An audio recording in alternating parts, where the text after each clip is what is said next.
Okay, mga pamangkin. Ito, nakikita nyo, Aurora Boulevard. So, papasok tayo sa JP Rizal. Bakit? Siyempre, kakain tayo. Yun na naman ang gagawin natin sa channel na to eh.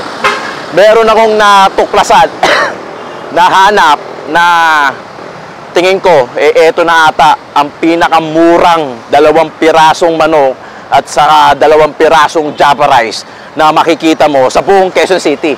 Pero kung meron naman akong naligtaan, baka merong humamon, isang linggong hindi lumalamon, paki-comment na lang dyan kung meron pang tataro ata rito. So, hindi ko rin alam kasi hindi ko pa naman natin naiikot eh. Pero parang eto na ata ang pinakamura. 2 pirasong manok, 2 pirasong Java rice, 89 pesos. Oh, diba? Tapos pag 1 pirasong manok, 2 pirasong Java rice, 69 pesos. Ngayon, tapos basta itong tinatahak natin, JP Rizal, galing tayo ng Aurora Boulevard, Project 4, Quezon City. Medyo na-excite lang ako kasi talagang napakamura eh. Dahil kung bibili ka ng 2 pirasong manok, less 10 pesos yung 89, 79 pesos. So parang pumapatak na 5 piso lang yung kanin. Ganong kalupit. Dalawa yon. So mas makakamura ka kung 2 pirasong manok, 2 pirasong chicken, which is 89 pesos. Kung bibili ka ng 2 pirasong manok lang, 79 pesos. So parang 450 na lang yung kanin. Tama ba? O 5 piso, basta ganon. So eto na ata ang pinakamura. Junis Fry and Grill dito sa Project 4, Quezon City, JP Rizal, Aurora Boulevard. Baka pwede mong i-waste yung Akgo Mart. Eto. So sala-sala lang magkakatalo. Tikman natin etong natuklasan ng tito ng ina mo. Pagdating sa mga kainan, syempre, although pare-parehas lang naman yung lasa ng manok, syempre, alam naman natin yan. Pero yung presyo, tingin ko baka magkaiba. Tingin ko mananalo to. Pero kung meron pang mas mababa rito sa pagkakaalam nyo, i-comment nyo dyan at pupuntahan natin para masabi natin kung talagang sino ang mananalo. Pero sa Quezon City, parang so far ito. Tingin ko dito magkakatalo yan. Pero syempre, kailangan tikman ng tito ng ina mo dahil maraming nagtitiwala sa atin pagdating sa mga honest review at pagdating sa panlasa, no? At ako'y nagpapasalamat naman doon at pinagkakatiwalaan nyo yung tito ng ina nyo bukod sa tarantaduhan lang yung ginagawa natin dito. Nagtitiwala kayo sa mga panlasa ng tito ng ina nyo. Hanapin, tuklasin, mga pambihirang pagkain. Tito ng ina mo, solid, liquid at gas.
Ito na mga pamangkin, hawak na natin. Ganun kalaki yung ano nila, oh. Kasi may kalahati nito eh. Pero to, malaki.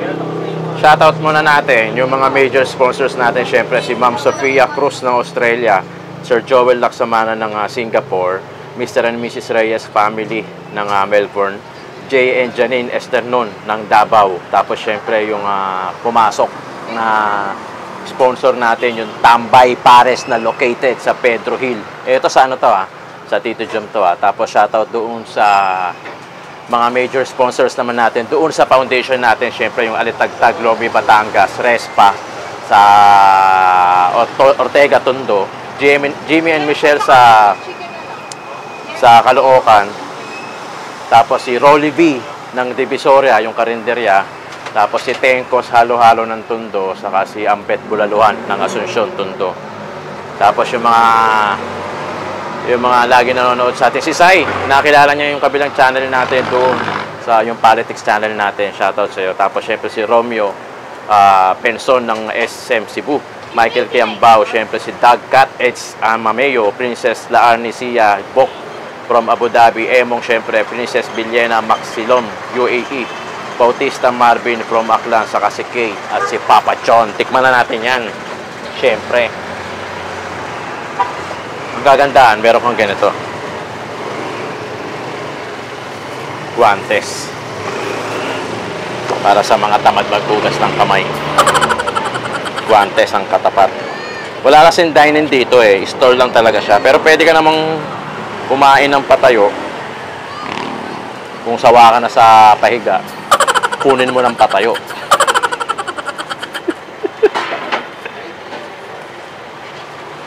Be, pengi pa akong ano, be? Labs. Naglalaba kasi ako eh. Saka muna. Ang gigil ako eh. Wala kasing dine-in dito. Pero doon sa pupunta natin na second branch nila, meron dine-in. So, pero kung cowboy ka naman, kunin mo ng patayo. O kaya kunin mo ng patuwad. 89 pesos. Dalawang chicken.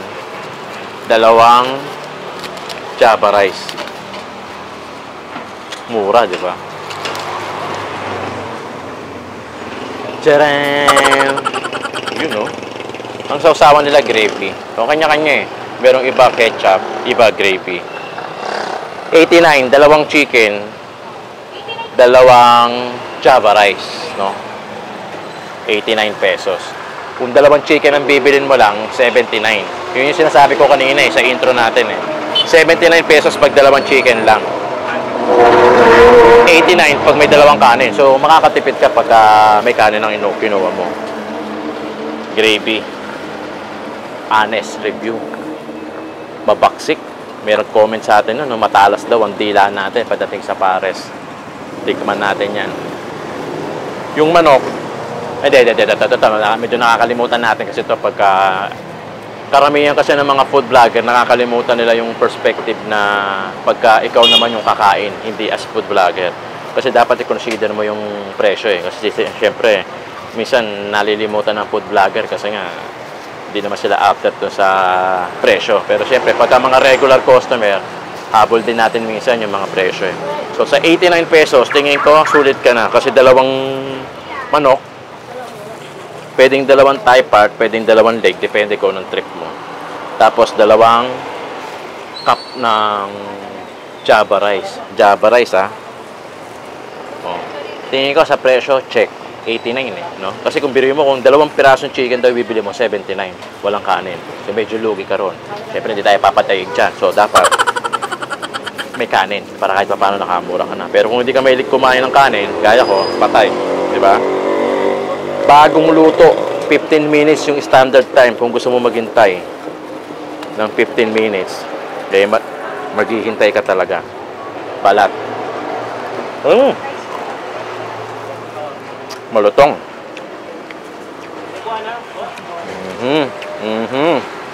Masarap ang balat Sausaw natin sa gravy. Tignan natin kung may laban.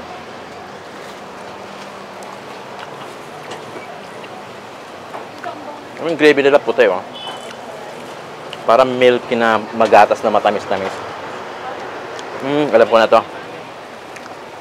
creamy eh. Parang mushroom na gravy. Ano?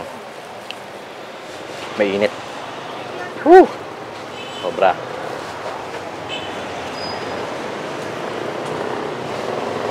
Masarap yung gravy. Yung gravy, creamy. Alam mo yung mushroom ng yun ang kalasa niya, pero hindi siyang kulay Mushroom soup ng KFC. Parang ganun yung lasa ng gravy. Mainit.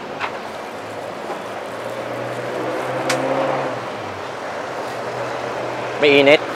Check. Kasi masarap ang manok. Actually, kahit hindi manok, lahat ng pagkain, pag mainit, masarap. Gravy. Not ordinary.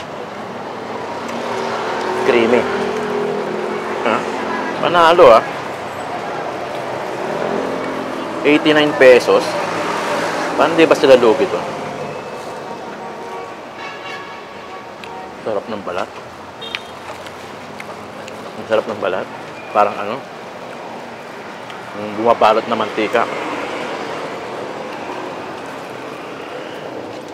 Panalo. Java rice. Tikman lang natin kasi hindi naman ako nagre-rice Pero kailangan tikman natin yung Java rice.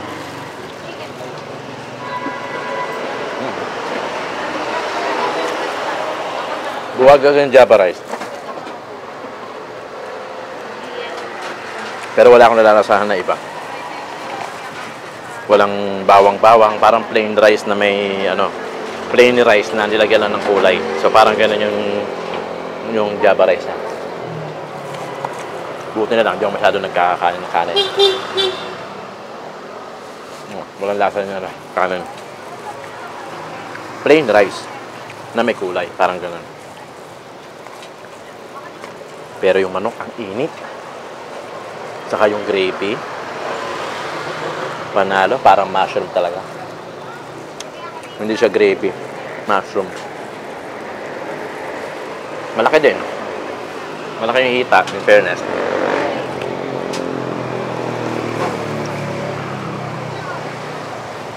Panalo yung gravy. Parang gatas. Creamy.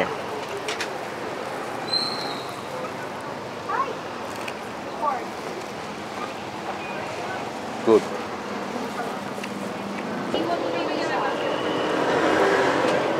Hindi lang ako mahilig sa kanin.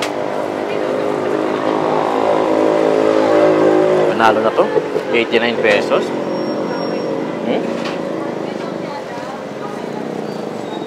Init. Mali yung sa'yo. 2 days with you.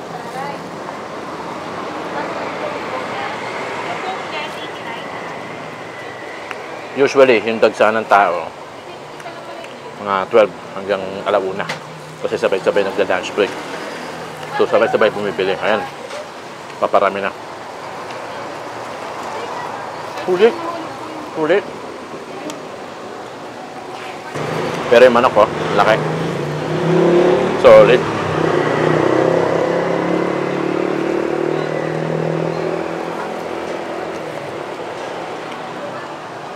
Huwag pangkaraniwan na yung manok.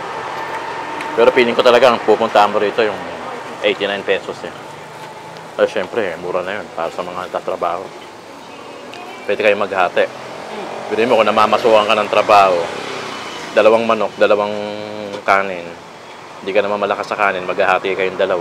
So, magkano na lang kayo. Di ba? Pwede na.